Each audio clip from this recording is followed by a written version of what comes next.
The next quality we're going to need is actually going to replace a chord tone that we already have. Sus stands for suspended, and if you can think about if someone gets suspended from school, it's not permanent usually. They do get to come back, but it's just temporary. And that's true for our chord. What's going to get suspended in our chord is the third. You can see that's missing, right? Normally we had 3.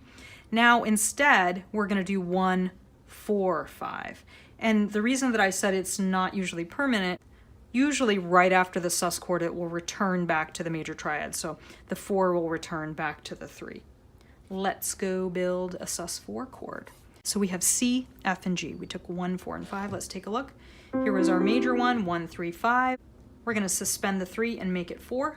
So you can see it really is drawing your ear to hear this.